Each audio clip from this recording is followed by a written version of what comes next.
नहीं, मुझे जाने दो, मैं ये नहीं कर सकता। भगवान के लिए मुझे छोड़ दो, मुझसे ये पाप मत करवाओ।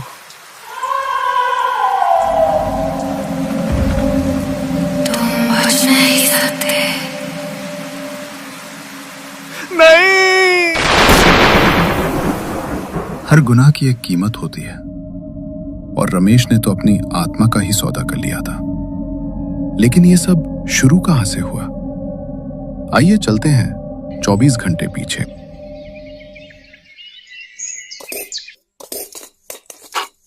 हे जी सुनिए। क्या हुआ सुनीता, सुबह हो गई क्या?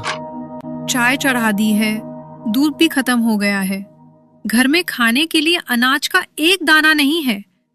राजू भी भूख से रो रहा था। राशन वाले के पास गई थी लेकिन राशन वाले ने फिर मना कर दिया? हाँ, मैं गई थी उसके दुकान पर, मना कर दिया उसने।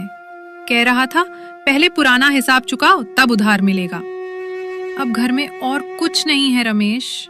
क्या करूं मैं सुनीता, चोरी करूं? कल पूरा दिन खाक छान मारी, साला कोई गार्ड की नौकरी देने को राजी नहीं है। ओ रमेश, बाहर निकल साले, मुझे पता है तू अंदर है, दरवाजा खोल। ये गुप्ता जी, इतने सुबह सुबह?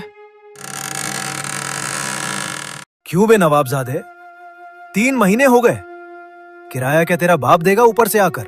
गुप्ता जी धीरे बोलिए, बच्चे डर रहे हैं।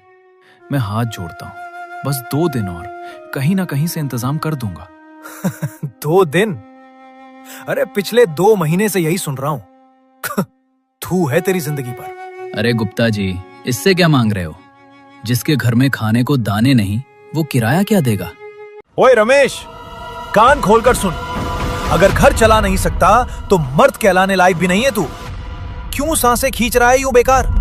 हिम्मत है तो बीवी बच्चों को लेकर कहीं से कूद जा, कम से कम धरती का बोझ तो हल्का हो जाएगा और मेरी देनदारी भी। जहर, शायद सचमुच यही एक रास्ता बचा है। हर दिन का अपमान, हर बात पर हंसी, ये गरीबी, लगता है जैसे मैं ही सबके लिए बोझ बन गया हूं और नहीं सह सकता मैं। अपमान के वो शब्द रमेश के सीने में तीर की तरह चुभ गए थे।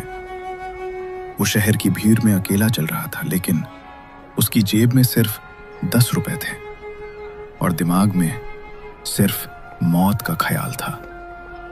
चलते चलते वो शहर बहुत पीछे छूट गया था। जंगल की सुनसान हवा में रमेश घुटनों पर गिरकर रो पड़ा। माफ कर देना सुनीता, मैं हार गया। मैं तुम लोगों के लिए सिर्फ एक बोझ हूं।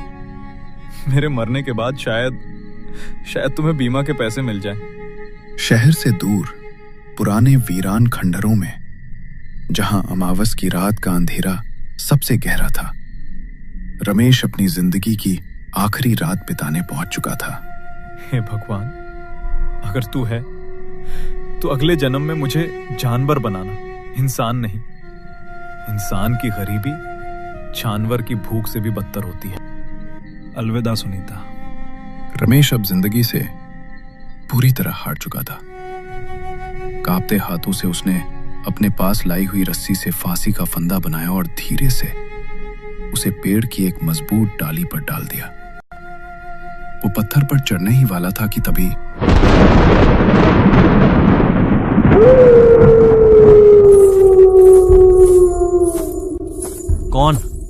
कौन है वहां? इतनी सस्ती है तुम्हारी जान रमेश। तुम कौन हो और तुम्हें मेरा नाम कैसे पता? अंधेरे से निकलकर एक आकृति चांदनी में आती है। मोहिनी। पुराने जमाने के शाही लिबास, गले में 9 लखा हार और वो खूबसूरती जो किसी भी इंसान को पागल कर दे। लेकिन उसकी आंखों में सदियों पुरानी भूख थी। नाम, पता सब जानती हूं मैं वो हूं जो तुम्हें वो सब दे सकती है जिसके लिए तुम अभी मरने जा रहे थे। दौलत, शोहरत, ताकत, सब कुछ। फेंक दो इस रस्सी को। राजा बनने के लिए पैदा हुए हो तुम। बस एक छोटा सा सवाल है रमेश, उस राजयोग के बदले तुम मुझे क्या दोगे? क्या चाहिए तुम्हें? तुम्हारा सब कुछ।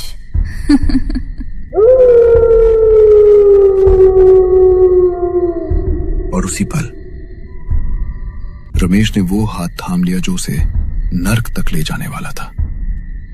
उसे अंदाजा नहीं था कि वो दौलत नहीं बल्कि अपनी तबाही मांग रहा है। समझदार फैसला रमेश। आज से तुम्हारी करीबी, तुम्हारी लाचारी सब धुआं हो जाएगी। सच में?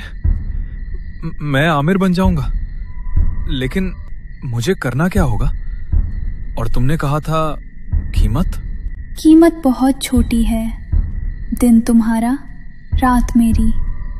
जब दुनिया सोएगी तुम्हें मेरे पास आना होगा और जो मैं मांगू वो देना होगा।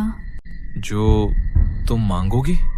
डरो मत, मैं तुम्हारी जान नहीं मांग रही, अभी नहीं। जाओ, घर जाओ। तुम्हारे घर के अंदर जहां तुम्हारी अलमारी है उसे हटाकर वहां खोदना, तुम्हें तुम्हारी पहली किस्त मिल जाएगी। लेकिन याद रखना, अगर तुमने एक भी रात नागा किया या किसी को मेरे बारे में बताया तो वो रस्सी फिर से तुम्हारे गले में होगी।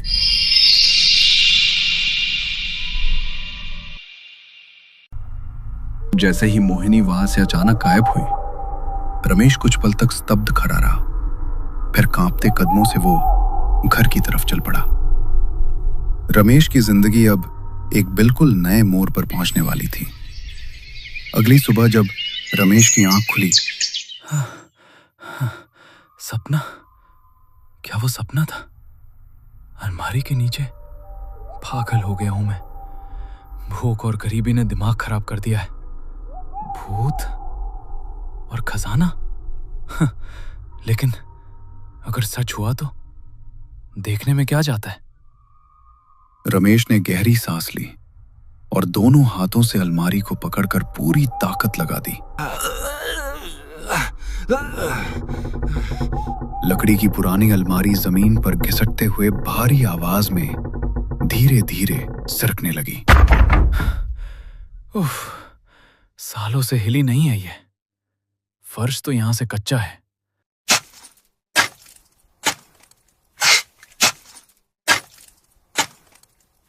कुछ नहीं है, मुझे पता था। मैं बेवकूफ हूं जो। हाँ, ये क्या? हे भगवान, सोना, चांदी, ये सच है, ये सपना नहीं है। मैं अमीर हो गया, मैं अमीर हो गया। रमेश, ये क्या खटर पटर मचा रखी है? और अलमारी क्यों गिरा दी? ये रमेश, ये सब क्या है? देख सुनीता, देख, मेरी किस्मत खुल गई। अब हमें किसी के आगे हाथ नहीं फैलाना पड़ेगा। लेकिन ये यहाँ जमीन के नीचे इतने जेवर, इतना पैसा, ये हमारा नहीं है रमेश। ये किसी ने छिपाया होगा। पुलिस आ गई तो? चुप, बिल्कुल चुप। कोई पुलिस नहीं आएगी। ये मेरे पुरखों का खजाना है। हाँ, मुझे सपने में दादाजी ने बताया था। तू सवाल मत कर, ये रख और जा। अभी बाजार जा, बच्चों के लिए कपड़े ला, मिठाई ला। पर रमेश, मैंने कहा जाओ। मैं भी गुप्ता के यहाँ होकर आता हूँ। अरे वाह, देखो तो जरा, आज कौन आया है? आज क्या सूरज पश्चिम से निकला है क्या? बड़ा चमक रहा है आज। क्या बात है, किडनी विडनी तो नहीं बेची? जबान संभाल के गुप्ता। ये ले तेरा किराया। 3 महीने का नहीं, पूरे साल का रख ले। और आज के बाद मेरे घर की तरफ आंख उठाकर भी देखा तो वो आंखें नोच लूंगा। अरे अरे मालिक, आप तो नाराज हो गए। मैं तो मजाक कर रहा था। अरे भाई, चाय मंगाओ रमेश सेठ के लिए। रहने दे, तेरी चाय तेरी तरह ही कड़वी होगी। उस दिन रमेश ने महसूस किया कि पैसा सिर्फ कागज नहीं, ताकत है। जो लोग कल तक उसे कीड़ा समझते थे आज उसके तलवे चाट रहे थे। उसे ये नशा पसंद आ रहा था, लेकिन जल्द ही सूरज ढलने वाला था। गुप्ता की दुकान से निकलकर वो घर की ओर चल पड़ा। शाम ढलने को थी। सूरज की आखिरी किरणें दूर क्षितिज में खो रही थीं। हवा में एक अजीब सी ठंडक घुलने लगी थी। वादे के मुताबिक आज उसे मोहिनी के पास जाना था, लेकिन उससे पहले वो कुछ देर के लिए घर गया। सुनिए, खाना लगा दिया है, आ जाइए। आज आपकी पसंद की खीर बनाई है। नहीं, मुझे भूख नहीं है। मुझे जाना है। इतनी रात को? कहाँ? अभी तो आए थे। सवाल मत किया करो मुझसे। बिजनेस है, मीटिंग है, पैसे आ रहे हैं ना, बस उससे मतलब रखो। सो जाओ तुम लोग, मेरा इंतजार मत करना।